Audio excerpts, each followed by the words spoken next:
नमस्कार, स्वागत है आप सभी का डीडी न्यूज के इस खास बुलेटिन एक्सप्रेस 100 में, जहां हम आपके लिए लेकर आते हैं राजनीति, मनोरंजन, देश, दुनिया, खेल और व्यापार जगत की सभी बड़ी खबरों को एक्सप्रेस यानी फटाफट अंदाज में। मैं हूं शहला निगार। आइए खबरें देखते हैं तेज रफ्तार के साथ।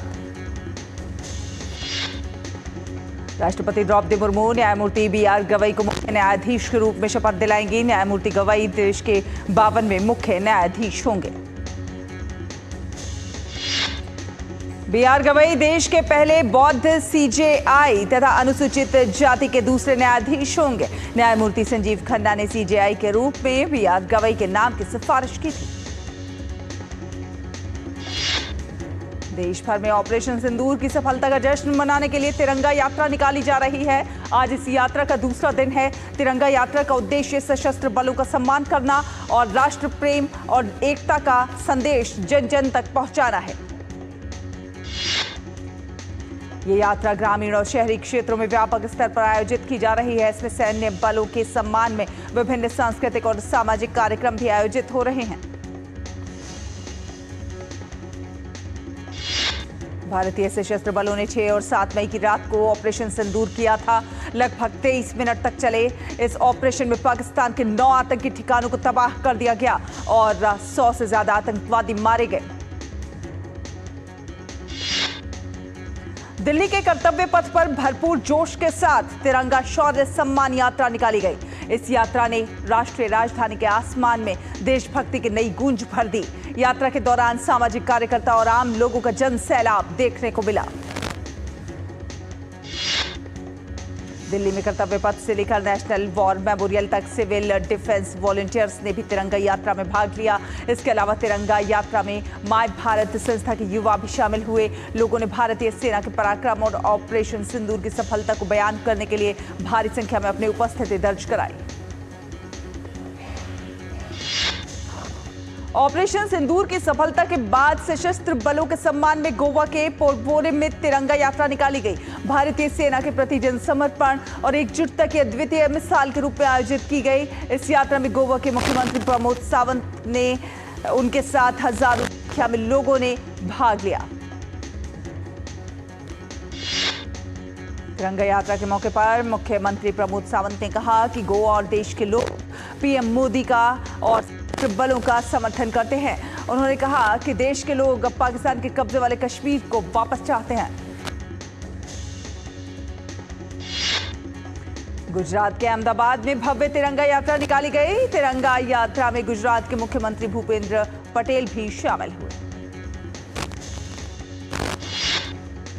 अरुणाचल प्रदेश में चीन से सटी सीमा वालों में कैबिनेट आपके द्वार कार्यक्रम के तहत मुख्यमंत्री पेमा खांडू ने तिरंगा यात्रा का नेतृत्व किया। ये तिरंगा यात्रा ऑपरेशन सिंदूर की सफलता के मद्देनजर निकाली गई। इस यात्रा में कैबिनेट मंत्रियों, सेना के जवानों और क्षेत्र के निवासियों ने उत्साहपूर्वक भाग लिया। भारत सरकार ने नई दिल्ली स्थित पाकिस्तान उच्चायोग में कार्यरत एक पाकिस्तानी कर्मचारी को भारत में अपने आधिकारिक दर्जे का रूप गतिविधियों में शामिल होने के कारण अवांछित व्यक्ति घोषित कर दिया। पाकिस्तान उच्चायोग के अवांछित कर्मचारी को 24 घंटे के भीतर भारत छोड़ने के लिए कहा गया।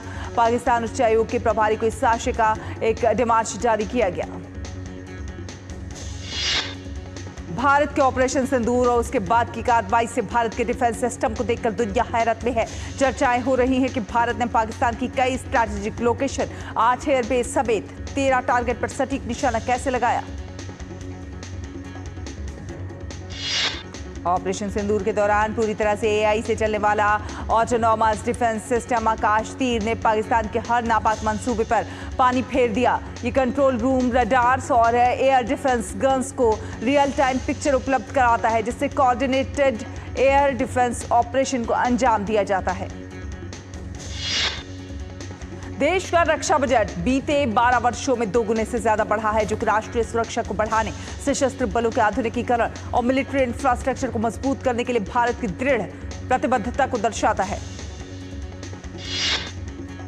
रक्षा बजट 2013-14 में 2.53 लाख करोड़ रुपए से बढ़कर 2025-26 में 6.181 लाख करोड़ रुपए कर दिया गया है। रक्षा मंत्रालय ने बताया कि रणनीतिक सुधारों, प्राइवेट सेक्टर की भागीदारी और इनोवेशन ने स्वदेशी विनिर्माण को बढ़ावा देने में महत्वपूर्ण भूमिका निभाई और देश को आत्मनिर्भर भारत बनाने की पहल में अपना योगदान दिया। भारत अब एक आयात निर्भर सैन्य शक्ति से आत्मनिर्भर रक्षा उत्पादन निर्माण की ओर तीव्र गति से बढ़ रहा है। देश में बनाए गए रक्षा उपकरण करीब 100 देशों को निर्यात किए जा रहे हैं। भारत की रक्षा क्षमताओं को वैश्विक स्तर पर मान्यता मिली है।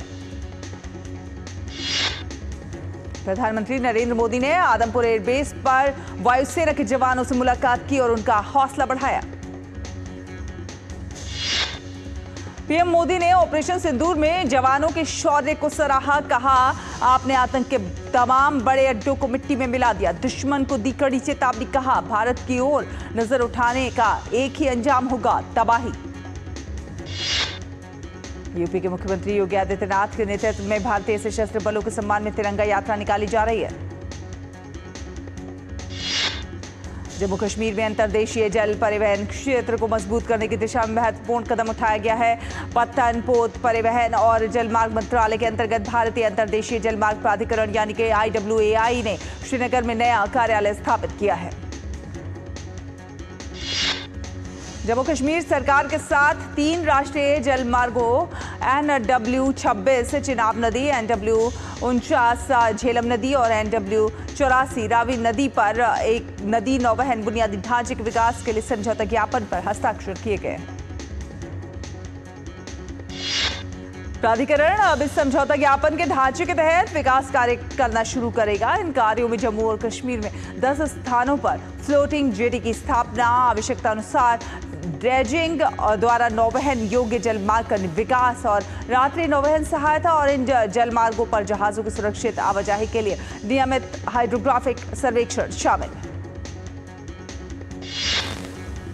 असम पंचायत चुनाव में भारतीय जनता पार्टी के नेतृत्व वाले राष्ट्रीय जनतांत्रिक गठबंधन NDA ने शानदार जीत हासिल की है, जिससे राज्य में उसका राजनीतिक प्रभुत्व मजबूत हुआ है।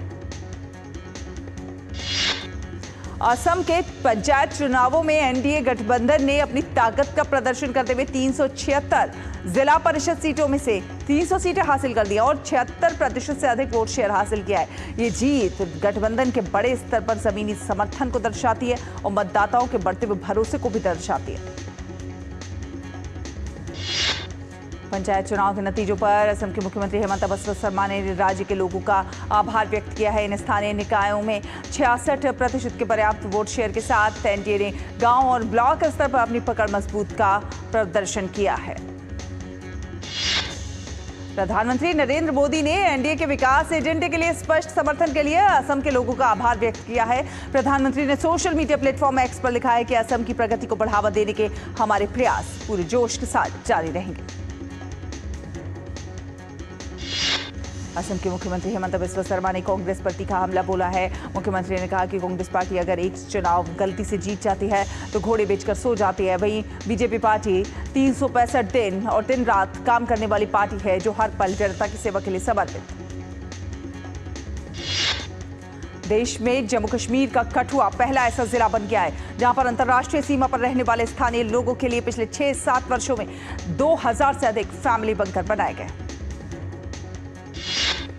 इन बंकरों का महत्व और उसकी उपयोगिता हाल ही में ऑपरेशन सिंदूर के दौरान देखने को मिली। केंद्र सरकार की ओर से स्थानीय लोगों को ध्यान में रखकर इन बंकरों का निर्माण किया गया। अंतर्राष्ट्रीय सीमा के पास ऐसे 600 और बंकरों का निर्माण तुरंत शुरू किया जा रहा है। आपातकालीन समय में सभी सीमावर्ती गांवों को तुरंत अलर्ट करने के लिए एक केंद्रीकृत स्वचालित सायरन प्रणाली भी स्थापित की जा रही है। मध्य प्रदेश में उज्जैन स्थित महाकालेश्वर मंदिर में ड्यूटी पर तैनात सुरक्षा कर्मचारियों को आपदा प्रबंधन के लिए विशेष प्रशिक्षण दिया गया। केंद्रीय राज्य मंत्री जितेंद्र प्रसाद भारतीय पैकेजिंग संस्थान के स्थापना दिवस समारोह में मुख्य अतिथि के रूप में शामिल होंगे।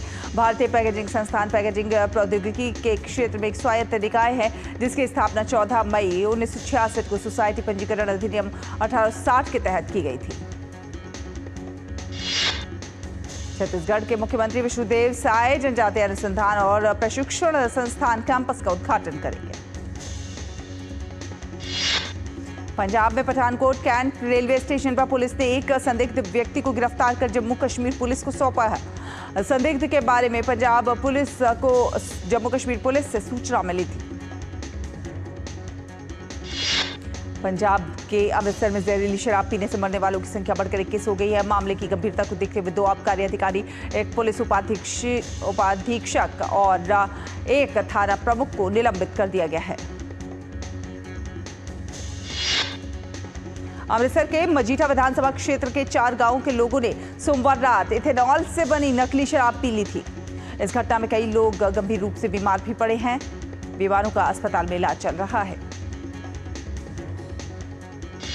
पूर्व रक्षा सचिव अजय कुमार को संघ लोक सेवा आयोग यूपीएससी का चेयरमैन नियुक्त किया गया। अजय कुमार ने 23 अगस्त 2019 से 31 अक्टूबर 2022 तक रक्षा सचिव के रूप में अपनी सेवाएं दी हैं। जम्मू कश्मीर के अखनूर में स्थिति सामान्य लग रही है। रात के दौरान किसी ड्रोन या गोलीबारी की सूचना नहीं मिली है। भारत पाकिस्तान समझौते के बाद हज यात्रियों का दूसरा जत्था सऊदी अरब के मक्का के लिए रवाना हुआ। Anand Vihar terminal railway station पर अतिक्रमण विरोधी अभियान चलाया गया। इस दौरान रेलवे स्टेशन के आसपास किए गए अवैध अतिक्रमण को बुलडोजर के जरिए खाली कराया गया। मध्य प्रदेश के दमोह में एक व्यक्ति ने अपने परिवार को जहर देकर खुदकुशी कर ली। व्यक्ति हरियाणा के भिवानी जिले का रहने वाला था। दिल्ली के उत्तम नगर में बीएम गुप्ता अस्पताल के डेंटल विंग में आग लग गई। दमकल की गाड़ियां मौके पर पहुंची और आग पर काबू पा लिया गया। तमिलनाडु में ऊटी के नीलगिरी में ग्रीष्मोत्सव के अवसर पर बोट रेस का आयोजन किया गया। इस रेस में बड़ी संख्या में पर्यटकों ने भाग लिया और उत्सव का आनंद उठाते हुए नजर आए। महाराष्ट्र के मुंबई स्थित छत्रपति शिवाजी महाराज टर्मिनस को ऑपरेशन सिंदूर की सफलता का जश्न मनाने के लिए तिरंगे के रंग की लाइटों से सजाया गया। देश के अलग अलग राज्यों में मौसम का अलग अलग रूप, अलग अलग मिजाज देखने को मिल रहा है। मौसम विभाग ने उत्तर पूर्व राज्य अरुणाचल प्रदेश, असम और मेघालय में भारी बारिश की चेतावनी देते हुए ऑरेंज अलर्ट जारी किया है। आंध्र प्रदेश, तेलंगाना और रायलसीमा में भी बारिश का ऑरेंज अलर्ट जारी किया गया है। राजधानी दिल्ली समेत एनसीआर में गर्मी की तपिश जारी है, तो वहीं आगरा में आज सुबह बारिश के बाद मौसम बदला, जिससे लोगों को गर्मी से थोड़ी राहत मिली। उत्तराखंड के मुख्यमंत्री पुष्कर सिंह धामी के नेतृत्व में भारतीय सशस्त्र बलों के सम्मान में तिरंगा शौर्य सम्मान यात्रा निकाली जा रही है।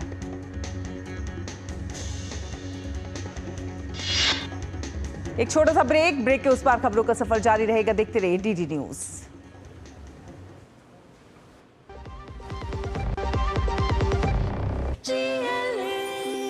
जो लक्ष्य चुना था समझ आने लगा है। जीएलए यूनिवर्सिटी, उच्च लक्ष्य की निश्चित प्राप्ति। मेरी पसंद, मेरी पसंद, मेरी पसंद, मेरी पसंद, हमारी पसंद, हम सबकी पसंद। मजबूत देश का मजबूत सरिया हो गया स्टील। ब्रेक के बाद स्वागत। आप देख रहे हैं एक्सप्रेस 100। रुक करेंगे कुछ अन्य खबरों का। सेमीकंडक्टर के क्षेत्र में तेजी से आगे बढ़ रहे भारत में अब दुनिया की सबसे छोटी और नैनोमीटर की चिप तैयार होगी। केंद्रीय मंत्री अश्विनी वैष्णव ने नोएडा और बेंगलुरु में जापानी कंपनी रेनेसास के नए सेमीकंडक्टर डिजाइन केंद्र का उद्घाटन किया। केंद्रीय मंत्री अश्विनी वैष्णव ने नए केंद्रों की विशेषता पर प्रकाश डालते हुए बताया कि ये भारत का पहला डिजाइन केंद्र है जो अत्याधुनिक 3 नैनोमीटर चिप डिजाइन पर काम कर रहा है। अनाज और शाक सब्जियों की कीमतों में नरमी के कारण भारत में उपभोक्ता मूल्य सूचकांक पर आधारित खुदरा मुद्रास्फीति अप्रैल 2025 में गिरकर 3.16% पर आ गई। उपभोक्ता मूल्य सूचकांक के अप्रैल के अंतिम आंकड़ों के अनुसार खुदरा मुद्रास्फीति दर लगातार 3 माह से 4% से नीचे बनी हुई है। रूसी तेल आपूर्ति को सुचारू रखने के लिए भारत ने 3 और रूसी बीमा कंपनियों को भारतीय बंदरगाहों पर आने वाले जहाजों के लिए समुद्री बीमा कराने पर मंजूरी दी है। इसके साथ ही भारत में अब जहाजों के लिए सुरक्षा और क्षतिपूर्ति कवरेज के लिए रूस की मान्यता प्राप्त संस्थाओं की जानकारी संख्या जो है वो 8 हो चुकी है। जानकारी के अनुसार ये कदम रूस को भारत जैसे प्रमुख बाजार में तेल आपूर्ति बनाए रखने में मदद करेगा।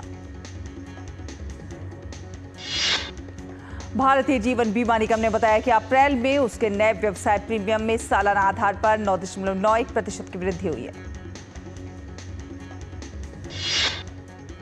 आनंद Rathi share and stock brokers ने 90.2 लाख रुपए भरकर सेबी के साथ मामले का निपटान कर लिया है। मामला केपीआईटी शेयरों में फ्रंट रनिंग से जुड़ा हुआ है। बाजार नियामक सेबी ने आनंद राठी को मार्च 2024 में कारण बताओ नोटिस जारी किया था।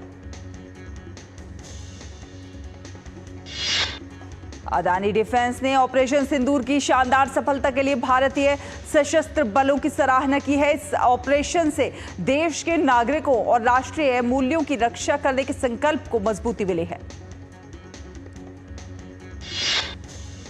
भारत की दिग्गज नेचुरल गैस कंपनी गेल इंडिया लिमिटेड ने यूएस में एलएनजी आधारित परियोजना में 26% तक की हिस्सेदारी हासिल करने के लिए निविदा जारी की है।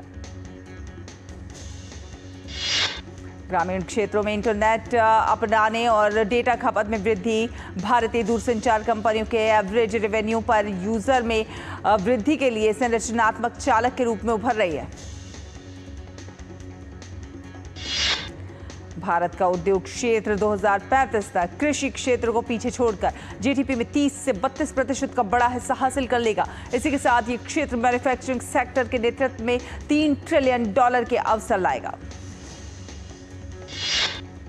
भारत का रिटेल सेक्टर एक बड़े बदलाव से गुजर रहा है। इस बदलाव के साथ 2025 और 2026 में शीर्ष 7 शहरों से 16.6 मिलियन वर्ग फुट से अधिक नए ग्रेड ए मॉल स्पेस पेश होने की उम्मीद है।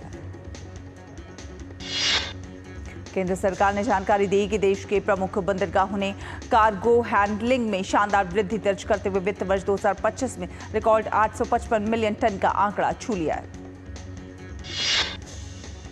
भारत ने अप्रैल 2024 से फरवरी 2025 के बीच कोयला आयात में 9.2% की गिरावट दर्ज की है। इस अवधि में 220 मिलियन टन से ज्यादा का कोयला आयात हुआ, जबकि पिछले वित्त वर्ष की इसी अवधि में यह आंकड़ा लगभग 243 मिलियन टन था।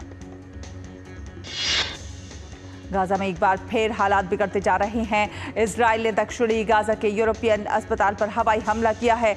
इस हमले में 28 लोगों की मौत हो गई, वहीं कई घायल हो गए हैं। इजरायली रक्षा बलों ने दावा किया है कि अस्पताल के नीचे बने अंडरग्राउंड कमांड सेंटर में छिपे हमास आतंकियों को निशाना बनाकर हमला किया गया। अस्पताल में नर्सिंग विभाग के प्रमुख ने कहा कि अस्पताल के प्रांगण में कई जगह बम गिरे। अस्पताल में नर्सिंग विभाग के प्रमुख ने इसे एक बड़ी मानवीय त्रासदी बताया। मेडिकल स्टाफ ने मरीजों को अस्पताल में सुरक्षित स्थानों में शिफ्ट किया। वहीं इजराइल के प्रधानमंत्री बेंजामिन नेतन्याहू ने कहा कि सेना आने वाले दिनों में पूरी ताकत के साथ गाजा में प्रवेश करेगी। संयुक्त राष्ट्र ने सीरिया पर लगे प्रतिबंध को हटाने के लिए अमेरिकी राष्ट्रपति डोनाल्ड ट्रंप के फैसले का स्वागत किया है। यूएन ने कहा है कि अमेरिका के इस कदम से सीरिया में पुनर्निर्माण की राह खुलेगी। वहीं सीरिया के लिए संयुक्त राष्ट्र के शीर्ष दूत गेयर पैडरसन ने मानवीय सहायता की दिशा में इसे एक निर्णायक कदम बताया। उन्होंने कहा कि ये फैसला न सिर्फ स्वास्थ्य और शिक्षा जैसी आवश्यक सेवाओं की बहाली में सहायक होगा। अमेरिका के राष्ट्रपति डोनाल्ड ट्रंप ने एक बार फिर फेडरल रिजर्व के ब्याज दरों में कटौती की मांग की है। उन्होंने कहा है कि लगभग हर चीज की कीमतों में गिरावट आई है, इसलिए अब फेड को दरें घटानी चाहिए। डोनाल्ड ट्रंप ने कहा कि ब्याज दरों में कमी से अमेरिकी अर्थव्यवस्था को बल मिलेगा, खासकर ऐसे समय में जब दुनिया के कई बड़े देश पहले ही दरें घटा चुके हैं। हालांकि फेडरल रिजर्व ने अब तक संकेत नहीं दिए हैं कि वो निकट भविष्य में दरों में कटौती करेगा। अमेरिकी राष्ट्रपति डोनाल्ड ट्रंप की सऊदी अरब यात्रा के दौरान दोनों देशों के बीच $142 अरब का रक्षा समझौता हुआ है। अमेरिका ने इस समझौते को इतिहास का सबसे बड़ा रक्षा समझौता बताया है। वहीं सऊदी अरब ने अमेरिका में 600 अरब डॉलर का निवेश करने की प्रतिबद्धता जताई है। अमेरिकी राष्ट्रपति डोनाल्ड ट्रंप ने कहा कि उनकी सऊदी अरब यात्रा दोनों देशों के बीच 80 वर्षों की साझेदारी का प्रतीक है। बांग्लादेश के चुनाव आयोग ने अपदस्थ पूर्व प्रधानमंत्री शेख हसीना की अवामी लीग का पंजीकरण निलंबित कर दिया है, जिससे पार्टी का अगला राष्ट्रीय चुनाव लड़ने पर रोक लगा दी गई है। आज थाईलैंड ओपन बैडमिंटन प्रतियोगिता में भारत के लक्ष्य सेन, प्रियांशु राजावत, उन्नति हुडा, मालविका बंसोड और महिला युगल की गायत्री गोपीचंद की और त्रिशा जॉली की जोड़ी अपने अभियान की शुरुआत करेगी। थाईलैंड ओपन के पुरुष सिंगल्स के पहले मैच में लक्ष्य सेन का सामना आयरलैंड के नहाच एनगुएन से होगा, तो वहीं आज प्रियांशु राजावत और इंडोनेशिया के अलवी फरहान भी आमने सामने होंगे।